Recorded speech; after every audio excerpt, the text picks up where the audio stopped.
Hello students, this is Neha Chauhan from Dreams Fire. Today in English class हम preposition को continue करने जा रहे हैं. preposition में हमने पहले at और in का यूज़ करना सीखा था कि at का यूज़ हम कहाँ करते हैं और in का यूज़ कहाँ करते हैं. तो एक छोटा सा कॉन्सेप्ट है at और in का यूज़ विथ फेस्टिवल्स, मतलब अगर हमारे पास फेस्टिवल कोई त्यौहार है उसके साथ हम at का यूज़ करें या in का यूज़ करें. तो आज की वीडियो में हम ये देखेंगे कि at का यूज़ विथ फेस्टिवल कहाँ होता है और इन या ऑन का यूज़ कहाँ पर होता है. तो इन यूज़ होता भी है फेस्टिवल के साथ या नहीं होता है, इस कॉन्सेप्ट को आज हम क्लियर कर देंगे. छोटा सा टॉपिक है. उसके बाद विथ और बाय का यूज़ देखेंगे. विथ और बाय कहाँ पर यूज़ होता है प्रेपोजिशन में. तो विथ फेस्टिवल अगर हम एट और इन का यूज़ देखें तो हम एग्जाम्पल से इसको अंडरस्टैंड करेंगे, एग्जाम्पल से समझेंगे कि इन कहाँ पर यूज़ होगा, एट कहाँ पर यूज़ होगा. जैसे यहाँ पर पहला सेंटेंस, पहला एग्जाम्पल दिया है, ही विल कम एट या ऑन या इन दिवाली. यहाँ पर सीधा दिवाली दिया गया है, तो इसके साथ हम क्या यूज़ करेंगे. इसके साथ हम ऑन नहीं लगाएंगे, ना इसके साथ इन यूज़ होगा, इसके साथ हम एट का यूज़ करेंगे. क्योंकि एक स्पेसिफिक चीज़ बताई गई इसमें कि दिवाली पर आएगा, वो दिवाली फंक्शन पे, वो दिवाली जो त्यौहार होता है उस पर वो घर आएगा. तो इसके साथ हम क्या यूज़ करेंगे, ऐट का यूज़ करेंगे. क्योंकि हमारे को जो भी पर्टिकुलर चीज़ मैंने बताया था, जो पर्टिकुलर चीज़ हमारे को आइडेंटिफाई करके दी गई हो तो उसके साथ हम ऐट का यूज़ करते हैं, चाहे वो प्लेस हो, चाहे वो टाइम हो, चाहे वो कोई जगह हो. दूसरा सेंटेंस यहाँ पर देखिए, he will come on at in the occasion of Diwali. इसके साथ हम क्या लगाएंगे, इसके साथ हमारा जो प्रेपोजिशन यूज़ होगा वो होगा on. Just because of word the occasion of, के अवसर पर, वह दिवाली के अवसर पर घर आएगा. तो इसके साथ प्रेपोजिशन क्या यूज़ होगी, ऑन प्रेपोजिशन यूज़ होगी. इस वर्ड की वजह से, द ओकेजन ऑफ, अवसर की वजह से हमारे पास क्या यूज़ होगा, यहाँ पर ऑन का यूज़ होगा. तीसरा सेंटेंस देखिए, he will come at on in the eve of Diwali. अब यहाँ पर सेम होली है ये, कि ईव का यूज़ वैसे मैंने बताया था कि ईव जो होता है, एक जो वर्ड यूज़ किया जाता है वो होता है मतलब बीता हुआ या बीती हुई शाम. मतलब होली के जो पहले वाली शाम होती है, जैसे न्यू ईयर आ रहा है अभी, 31 दिसंबर की जो रात होगी वो न्यू ईयर का ईव होता है. जैसे क्रिसमस था 25 ऑफ दिसंबर, तो 25 ऑफ दिसंबर से पहले की जो रात होती है वो क्रिसमस ईव बोलते हैं उसको. इसी तरह से यहाँ पर इस सेंटेंस में बताया गया है कि वो होली की ईव को घर पर आएगा. तो इसके साथ भी प्रेपोजिशन जो यूज़ होगा वो ऑन होगा, इन और एट का यूज़ यहाँ पर नहीं होगा. फोर्थ है, he will come at on at या इन क्रिसमस, कि वो क्रिसमस पर आएगा. अब यहाँ पर भी हमारे पास जो प्रेपोजिशन इसके साथ यूज़ होगा तो हम इसके साथ प्रेपोजिशन ऑन का यूज़ करेंगे, एट और इन का यूज़ नहीं होगा. इसके साथ क्यों होगा, क्योंकि अगर हमारे को कोई ऐसा ओकेजन या ऐसा फेस्टिवल जो बिल्कुल एक फ़िक्स डेट पर होता है, फ़िक्स डे पर होता है, उसके साथ हम जो है ऑन का यूज़ करते हैं ऑलवेज़. ये हमारे को दिवाली का पता नहीं होता कि दिवाली कौन सी डेट को होती है, ये कोई फ़िक्स डेट नहीं है. मतलब दिवाली फंक्शन तो फिक्स है पर दिवाली का हमारे को फिक्स डे नहीं बताया होता. जैसे क्रिसमस 25 ऑफ दिसंबर को क्या होता है, क्रिसमस होता है. तो जो हमारे को फिक्स डेट वाले दिन यहाँ पर फेस्टिवल के रूप में दिए होते हैं तो उनके साथ हम प्रेपोजिशन ऑन का यूज़ करेंगे. फिक्स डेट वाले फिक्स डेट या डे फेस्टिवल के साथ ऑन का यूज़ होता है. जैसे 26 रिपब्लिक डे होता है तो इसके साथ on 26 of January. 15 August independence day होता है तो इसके साथ भी हम ऑन प्रीपोजिशन का यूज़ करेंगे क्योंकि फिक्स है 15 अगस्त को. 25 ऑफ दिसंबर क्रिसमस डे होता है तो इसके साथ भी हम on Christmas day, on Christmas day का यूज़ है. इन क्रिसमस डे नहीं होगा या एट क्रिसमस डे नहीं होगा. अगर at Holi, at Diwali, at Lohri, तो इसके साथ हम एट का यूज़ कर सकते हैं, ना कि ऑन का. तो हम प्रीपोजिशन को कंटिन्यू करते हुए विद और बाय का यूज़ देखेंगे कि विद का यूज़ कहाँ पर होता है और बाय का यूज़ कहाँ पर होता है. जैसे कि मैंने यहाँ पर रूल लिखे हैं विद एग्जाम्पल. एग्जाम्पल से हमारे को अच्छी तरह से समझ आता है कि हम इसका यूज़ क्यों कर रहे हैं और किस हिसाब से हमने इसको यहाँ पर प्रीपोजिशन के रूप में यूज़ किया है. तो यहाँ पर सबसे पहले मैंने विद के एग्जाम्पल लिखे हैं, फिर बाय के लिखे हैं. विद का जो मीनिंग होता है के साथ और बाय का यूज़ होता है के द्वारा. तो के साथ की सेंस में हमारे को अगर हमारे पास कुछ सेंटेंस होते हैं तो उसमें एक तो के साथ के सेंस में विद का यूज़ होता है, बट इसके अलावा हमारे पास और बहुत सारे सेंटेंसेस बनते हैं जिसमें हमारे को विद का यूज़ करना पड़ता है, जबकि उसमें के साथ की सेंस भी नहीं होती है। इसी तरह बाय का यूज़ है, बाय का यूज़ भी इसी तरह से होता है कि के द्वारा तो एक पर्टिकुलर वर्ड है, बट अगर हमने इसको किसी और सेंस में भी यूज़ करना हो तो वो हमारे को सेंटेंस के अकॉर्डिंग पता चल जाता है कि हमने उसको किस सेंस में यूज़ करना है। तो पहले हम विद के रूल देखेंगे। तो रूल नंबर फर्स्ट है इसका, रूल नंबर फर्स्ट क्या है, के साथ या साथ साथ, के साथ या साथ साथ की सेंस में किस तरह से विद का यूज़ होगा। तो मैंने एग्जाम्पल लिया है यहाँ पर, Subodh went to Shimla with his wife, कि सुबोध अपनी पत्नी के साथ कहाँ गया, के साथ। यहाँ पर विद का सेंस किस में आ रहा है, के साथ के सेंस में आ रहा है। सुबोध अपनी पत्नी के साथ शिमला गया। तो दूसरा सेंटेंस देखो, a beautiful girl come with her lover. ये बहुत ही इंटरेस्टिंग सेंटेंस है फॉर यू कि a beautiful girl come with her lover, कि एक जो खूबसूरत लड़की है वो किसके साथ आई, विद, किसके साथ आई, अपने लवर के साथ। एक खूबसूरत लड़की अपने लवर के साथ आई, तो के साथ की सेंस में हम किसका यूज़ करेंगे, विद प्रीपोजिशन का यूज़ करेंगे। तो अपना रूल नंबर सेकंड देखेंगे हम, के बावजूद के सेंस में भी हम विद का यूज़ करते हैं। तो के बावजूद मतलब इन स्पाइट ऑफ, उसके बावजूद भी, तो हम इसके लिए कौन सा प्रीपोजिशन यूज़ करेंगे, विद प्रीपोजिशन यूज़ करेंगे। तो यहाँ पर जैसे मैंने एग्जाम्पल लिया है, example number 1, with all his wealth he is unhappy. देखो कॉमा लगा है बीच में, with all his wealth comma he is unhappy, मतलब अपनी इतनी सारी धन दौलत के बावजूद भी, अपने धन दौलत के बावजूद भी वो बहुत नाखुश है, मतलब वो खुश नहीं है। तो यहाँ पर विद किसके सेंस में यूज़ हो रहा है, इन स्पाइट ऑफ, मतलब के बावजूद के सेंस में यहाँ पर जो है विद का यूज़ हो रहा है। दूसरा यहाँ पर सेंटेंस देखो, with all his bad habits he is a good man.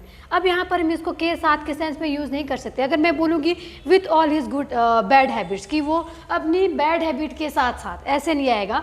इसका सेंस क्या बन रहा है यहाँ पर, कि अपनी बुरी आदतों के बावजूद भी, in spite of all his bad habits, अपनी बुरी आदतों के बावजूद भी वो एक गुड पर्सन है, वो एक अच्छा इंसान है। 2 रूल क्लियर हो गए। तीसरा रूल देखिए, रूल नंबर 3 है, विद का यूज़ और कहाँ होता है, कॉज, मतलब कॉज के सेंस में या कारण के सेंस में होता है। तो यहाँ पर एग्जाम्पल देखेंगे हम, a young and beautiful girl was trembling with fear, मतलब यहाँ पर कॉज क्या बोला गया है, डर। कारण क्या है, डर का कारण क्या है, कि वो डर के कारण ट्रैम्बलिंग कर रही है, मतलब यहाँ पर क्या आएगा, विद। मतलब कॉज को हमने अगर आइडेंटिफाई करना है यहाँ पे, तो विद का यूज़ हम प्रीपोजिशन के रूप में यहाँ पर करेंगे। दूसरा सेंटेंस है, your eyes are red with tears. यहाँ पर टीयर जो है वो आंसू के रूप में नहीं लिया गया है, आंसू की सेंस में नहीं है। किसकी सेंस में है, ये रोने की सेंस में लिया गया है यहाँ पर, कि आपकी आंखें रोने की वजह से, रोने के कारण कैसे लाल हो चुकी है। तो यहाँ पर भी कॉज दिया गया है, कॉज कारण है, इसीलिए यहाँ पर टीयर्स का आंसू के रूप में नहीं, यहाँ पर सेंटेंस के अकॉर्डिंग देखे, सेंटेंस के अकॉर्डिंग क्या बन रहा है इसका, कि टीयर जहाँ पर मतलब रोने के कारण आपकी आंखें जो है लाल हो गई, टीयर जहाँ पर रोने के लिए दिया गया है। अब हम चलते हैं नेक्स्ट प्रीपोजिशन बाय की तरफ। बाय का होता है के द्वारा, जो मेनली यूज़ होता है, जनरली हम के द्वारा के सेंस में बाय को यूज़ करते हैं। बट अगर हमने इसको और सेंटेंस के अकॉर्डिंग यूज़ करना है तो हम इसका रूल कैसे हम इसको अप्लाई करेंगे, तो हम इसमें देखेंगे अभी। रूल नंबर 1 है बाय का। बाय का यूज़ सबसे पहले बगल के सेंस में, बगल के सेंस में मतलब जो मेरे बिसाइड्स बैठा हो या मेरे बगल में हो, तो उसके सेंस में हम बाय का यूज़ करेंगे। जैसे पहला एग्जांपल है, the child came and set bye हर, कि बच्चा आया और उसके बगल में बैठ गया। तो यहाँ पर किसकी सेंस में यूज़ हो रहा है, बगल की सेंस में बाय का यूज़ हो रहा है। दूसरा है, her village is by the river, कि उसका गाँव जो रिवर के बगल में है, उसका गांव रिवर के बगल में है। तो यहाँ पर क्या है, बाय का यूज़ होगा। रूल नंबर 2, एग्जाम्पल से हमारे को रूल ज़्यादा क्लियर होते हैं, कि एग्जाम्पल के अकॉर्डिंग हमने उसको कहाँ कैसे फिक्स किया है, उससे हमारे को ज़्यादा पता चलता है कि बाय का यूज़ यहाँ पर आया क्यों है। तो रूल नंबर सेकंड है, टाइम को एक्सप्रेस करने के लिए हम बाय का यूज़ करते हैं। जैसे the Rajdhani express will arrive here by 6 o'clock, तो यहाँ पर टाइम को रिप्रेजेंट करने के लिए क्या यूज़ किया, बाय आर्टिकल का यूज़ किया है। ओके, दूसरा सेंटेंस है, by the end of this month she will have return from Mumbai, कि इस महीने के अंत तक मतलब टाइम बताया गया है, point of time, period of time बताया गया है कि इस महीने के अंत तक वो मुंबई से वापस आ जाएगा। तो हमने यहाँ पर क्या यूज़ करना है, बाय का यूज़ करना है। रूल नंबर थर्ड है इसका, बाय का यूज़ से या के द्वारा, मतलब यातायात के द्वारा, मतलब अगर हमने किसी व्हीकल को यहाँ पे बताना है कि व्हीकल के साथ हमारे को कौन सा आर्टिकल नहीं प्रीपोजिशन यूज़ करना है, तो हम इसके साथ बाय का यूज़ करते हैं। बट यहाँ पर क्या देखेंगे हम पहले कि इसमें 2 अपवाद है, एक्सेप्शन है इसमें, कि हमने बाय का यूज़ कब कार के साथ करना है और इन का यूज़ कब हमने कार के साथ करना है या किसी व्हीकल के साथ करना है। जैसे हमने बाय बस बोल दिया, बाय ट्रेन बोल दिया, बाय जीप बोल दिया, बाय टैक्सी बोल दिया, हमने कब उसका बाय का यूज़ करना है, कब हमने इन का यूज़ करना है। इसमें थोड़ा सा कन्फ्यूज़न होता है और गलती भी मैक्सिमम स्टूडेंट्स जो है इसमें ही करते हैं। तो मैंने पहला सेंटेंस लिखा है मैं, he goes to college by car, यहाँ पे मैंने बाय लगाया। He goes to college in a car, sentence में डिफरेंस समझो कि वो कार के द्वारा कॉलेज गया, बट अगर हम इसके साथ कार के साथ, बस के साथ, टैक्सी के साथ हम यूज़ कर रहे हैं आर्टिकल ए और एन, तो हमने यहाँ पर यूज़ करना है इन प्रीपोजिशन, बाय फिर नहीं लगेगा। इसको आप नोट कर ले, एक बार फिर से देख लो, he goes to college by car. अगर यहाँ पर हमारे को सीधा ही व्हीकल का नाम दिया है, इसके साथ हमारे पास आर्टिकल कोई नहीं लगा है, तो हम इसके साथ यूज़ करेंगे बाय प्रीपोजिशन। बट अगर इसके साथ हमारे को प्रीपोजिशन आर्टिकल दी गई है ए और एन, तो हम इसके साथ प्रीपोजिशन लगाएंगे इन। रूल नंबर 4, बाय का यूज़ ड्यूरिंग मतलब के दौरान के सेंस में यूज़ करते हैं हम। जैसे ही ट्रेवल्ड बाय नाइट, वो रात के दौरान, रात्रि के समय के दौरान, के ड्यूरिंग यात्रा करता है, तो हम इसमें प्रीपोजिशन क्या लगाएंगे, by. The sun shine by day, कि सूर्य जो चमकता है वो दिन में चमकता है, दिन के दौरान सूर्य चमकता है, तो हम यहाँ पर प्रीपोजिशन यूज़ करेंगे बाय। तो विथ और वाई के रूल हम कंटिन्यू देखते हैं। विथ का यूज़ और कहाँ पर होता है, जैसे हमने अभी पिछले रूल्स में पढ़ा कि विथ का यूज़ हमने किस प्रकार से कहाँ किस सिचुएशन में करना है। तो नेक्स्ट जो हमारे पास रूल आता है 5th, कि विथ का यूज़ हम मैनर्स के या तरीके, किसी तरीके के सेंस में करते हैं। जैसे कि यहाँ पर फॉर एग्जांपल आपके लिए सेंटेंस है, सबसे इजी तरीका होता है हमारे को, अगर सेंटेंस में हमने अगर आपको प्रीपोजिशन का यूज़ करना सीखना है, तो हमारे को एग्जांपल बहुत सारे देखने पड़ेंगे, तो उसके हिसाब से हमारे को पता चल जाता है कि हम कौन से प्रीपोजिशन का यूज़ हम कहाँ कर सकते हैं।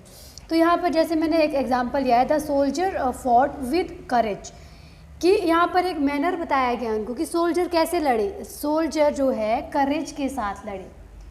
तो मैनर के सेंस में अगर यूज़ हो रहा हो तो हम इसके साथ कौन सी प्रीपोजिशन ले जाएंगे, विथ प्रीपोजिशन लगेगी।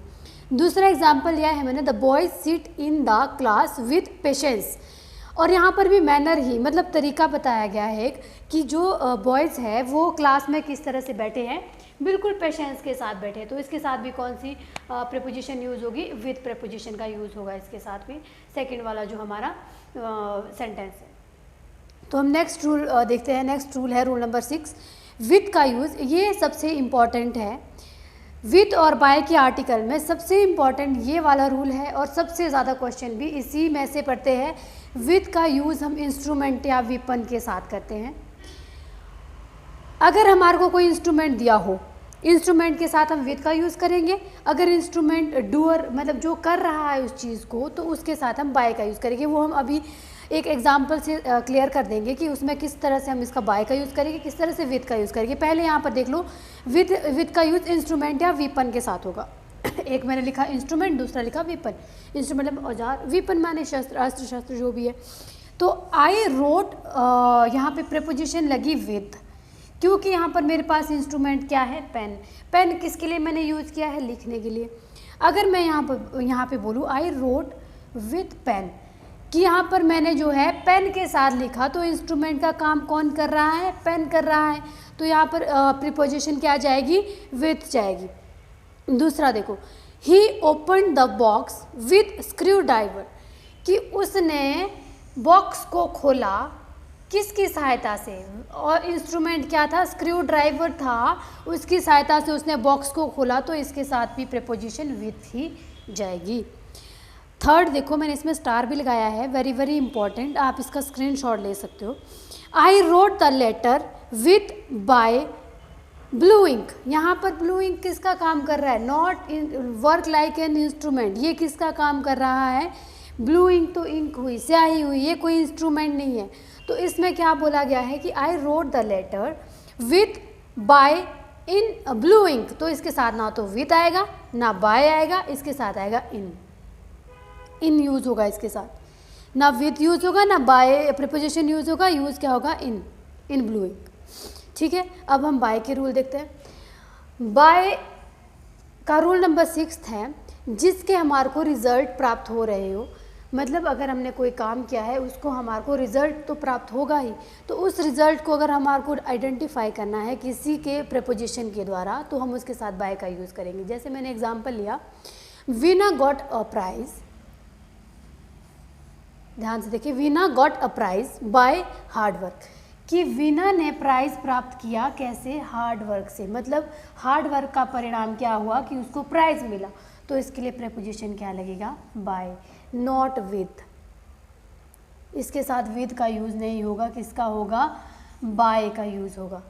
रूल नंबर 7 है, बाय का यूज़ मेथड के लिए होता है, कोई मेथड या कोई वे जिसके द्वारा हमने कुछ काम किया हो, जैसे मैंने कोई चीज़ मंगवाई हो बाय ऑर्डर, जैसे मैंने पैसे ट्रांसफ़र करने हो या पैसे अपने अकाउंट में डलवाने हो तो बाय चेक, जैसे मैंने किसी को कोई चीज़ मेल करनी है तो बाय मेल, तो हमने किसी भी मेथड का यूज़ किया तो यूज़ क्या होगा, बाय। ठीक है, ये इजी है, समझ आ गया होगा आपको। रूल नंबर 8, अगर हम किसी वे को रिप्रेजेंट कर रहे हैं, किसी रास्ते को, मार्ग को बता रहे हैं, तो हम उसके साथ भी प्रीपोजिशन बाय का यूज़ करेंगे। जैसे बाय एयर, बाय बस, सॉरी बाय बस नहीं, बाय बस तो व्हीकल के साथ आ गया, फिर ये बाय मतलब वे का यूज़ करें कि बाय रेल, वो रेल के द्वारा आएगा, ही will come by rail, he will come by road, he will come by air. ठीक है, तो वे के साथ भी हम क्या करेंगे, बाय का यूज़ करते हैं।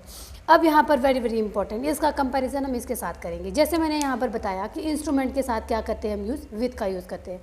विथ का यूज़ किसके साथ होगा, इंस्ट्रूमेंट और वीपन के साथ यूज़ होगा। यहाँ पर क्या है कि डूअर के लिए बाय का यूज़ किया जाता है। सबसे पहले तो ये एग्जाम्पल देख लो, the work was done by him, मतलब यहाँ पर काम किया गया किसके द्वारा, उसके द्वारा काम किया गया है। मतलब अगर कर्ता के लिए हम इसको रिप्रेजेंट कर रहे हैं, कर्ता को हम इसमें दिखाना चाह रहे हैं कि काम किया, किसी के द्वारा काम किया गया है, तो बाय का यूज़ होगा। डूअर के लिए किसका यूज़ होगा, बाय का यूज़ होगा। रूल नंबर 1 तो आपका क्लियर हो गया। ये एक फ्रेज़ है, I will stand by you through thick and thin, कि मैं आपके साथ हर सिचुएशन में खड़ा रहूँगा, चाहे जो मर्जी सिचुएशन हो जाए, तो इसके साथ बाय का यूज़ होगा। अब आप इसको ध्यान से देखना, मैंने एक यहाँ पर एग्जांपल लिया है, he was killed dash a gun dash a highway man, कि उसको किसके द्वारा मारा गया, गन के द्वारा मारा गया। किसने मारा, हाईवे मैन ने मारा। तो यहाँ पर क्या है कि ही वॉज किल्ड, क्या यूज़ होगा, विथ का यूज़ होगा, मतलब इंस्ट्रूमेंट को क्या आ रहा है यहाँ पे, इंस्ट्रूमेंट या वीपन, सॉरी इंस्ट्रूमेंट नहीं है, इसको हम वीपन बोल सकते हैं। वीपन क्या है यहाँ पे, गन, यहाँ पे डैगर लिख सकते हो, डैगर, डैगर होता है खंजर, कि उसने खंजर के द्वारा किसी आदमी को मारा, तो मारने वाला कौन है, कर्ता कौन है यहाँ पे, हाईवेमैन। हाईवेमैन के साथ हम क्या यूज़ लगाएंगे, क्या प्रीपोजिशन यूज़ होगा, बाय का यूज़ होगा। तो जो डूअर है यहाँ पर वो कौन है, हाईवेमैन। और यहाँ पर जो कर्ता, जिसके द्वारा मारा गया, जो वीपन या इंस्ट्रूमेंट है, मैंने यहाँ पर क्लियर कर दिया था पहले कि इंस्ट्रूमेंट के साथ विथ का यूज़ करना है, और आपने जो है डूअर के साथ किसका यूज़ करना है, बाय का यूज़ करना है। तो आपको इसमें आई थिंक कोई कन्फ्यूज़न नहीं होगा अब। और हमारे पास कुछ बाय के फ्रेजल वर्ब होते हैं, जैसे जो हमारे को जिसके साथ हम बाय का यूज़ करते ही करते हैं, बाय, इसके बिना, बाय के बिना वो चल ही नहीं सकता। जैसे by chance, by God, by mistake, by heart की बाय हार्ट होता है जुबानी बताना किसी चीज़ को, और बाय चांस मतलब किसी कैसे ही हो गया, अवसर के अनुसार हो गया। तो बाय फोर्स भी एक फ्रेजल वर्ब है, और इसका यूज़ हम बाय के बिना कर ही नहीं सकते। तो आज की वीडियो में बस इतना ही, विथ और बाय का यूज़ हमने करना सीखा। नेक्स्ट वीडियो में प्रीपोजिशन के कुछ और प्रीपोजिशन आपको बताऊंगी, जिसमें हमारे सारे डाउटफुल जो होते हैं तो वो आपके क्लियर हो जाएंगे। बाकी आप वीडियो देखते रहिए, और थैंक यू।